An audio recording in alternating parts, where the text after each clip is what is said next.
Goodwill കമ്മോഡിറ്റിയുടെ educational video വിശകലനത്തിലേക്ക് സ്വാഗതം. ഈ video വിശകലനത്തിൽ നാം കാണാൻ പോകുന്നത് എന്താണ് ഡെറിവേറ്റീവ്സ്.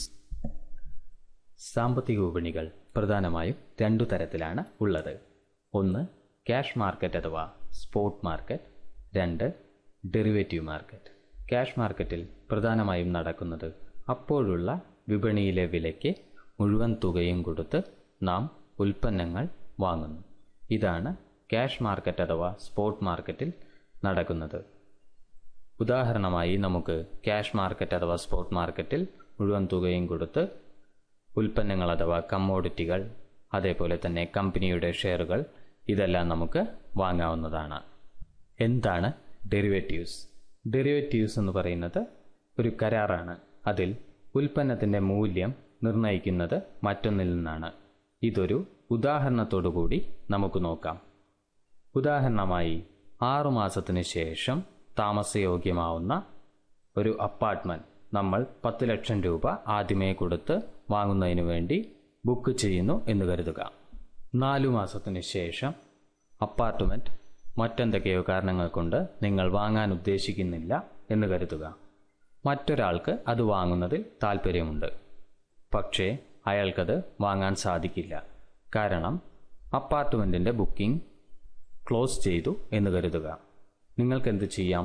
നിങ്ങളുടെ കൈവശമുള്ള ഈ അപ്പാർട്ട്മെൻറ്റ് 2.5 ലക്ഷം രൂപ ലാഭത്തിന് നിങ്ങൾക്ക് വിൽക്കാം. ഈ ഒരു ഉദാഹരണത്തിൽ 6 മാസത്തിന് ശേഷം നമുക്ക് ലഭിക്കുന്ന അപ്പാർട്ട്മെൻറ്റാണ് നമ്മുടെ കയ്യിലുള്ള മുതൽക്കൂട്ട്. ഇത്തരത്തിൽ തന്നെയാണ് സാമ്പത്തിക വിപണികളിൽ ട്രേഡിംഗ് നടന്നുകൊണ്ടിരിക്കുന്നത്. ഇപ്പോൾ ഡെറിവേറ്റീവ് എന്നതിനെക്കുറിച്ച് നമുക്ക് അറിയാൻ കഴിഞ്ഞു. ഇപ്പോൾ എന്താണ് ഡെറിവേറ്റീവ്സ് എന്നതിനെക്കുറിച്ച് നമുക്കൊരു വിവരണം കൊടുക്കുന്നതിന് വേണ്ടി സാധിക്കും. ഡെറിവേറ്റീവ്സ് എന്ന് പറയുന്നത് ഒരു കരാറാണ്. അതിൻ്റെ മൂല്യം ഉൽപ്പന്നത്തിൻ്റെ വില വ്യത്യാസമനുസരിച്ച് മാറുന്നതാണ്. സാമ്പത്തിക വിപണികളിൽ ഡെറിവേറ്റീവ്സ് പ്രധാനമായും 3 തരത്തിലാണ്: ഫ്യൂച്ചേഴ്സ്, ഓപ്ഷൻസ്, സ്വാപ്പ് എന്നിവയാണ്. ഇതിൽ പ്രധാനമായും നമ്മൾ ഉപയോഗിക്കുന്നത് ഫ്യൂച്ചേഴ്സ് മാത്രമാണ്. എന്തുകൊണ്ടാണ് സാമ്പത്തിക വിപണികളിൽ ഡെറിവേറ്റീവ്സ് കടന്നു വരുന്നത് എന്ന് നോക്കാം.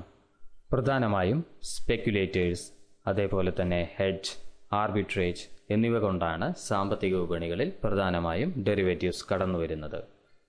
സ്പെക്കുലേറ്റേഴ്സ് എന്നതുകൊണ്ട് ഉദ്ദേശിക്കുന്നത് വിപണിയിലുണ്ടാകുന്ന വില വ്യത്യാസത്തെ മുതലാക്കിക്കൊണ്ട് ലാഭം കൊയ്യുന്നവരാണ് സ്പെക്കുലേറ്റേഴ്സ്.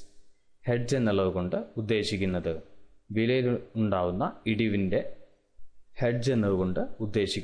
വിലയിലുണ്ടാവുന്ന ഇടിവ് മൂലം നഷ്ടം വരാതെ സൂക്ഷിക്കുകയാണ്.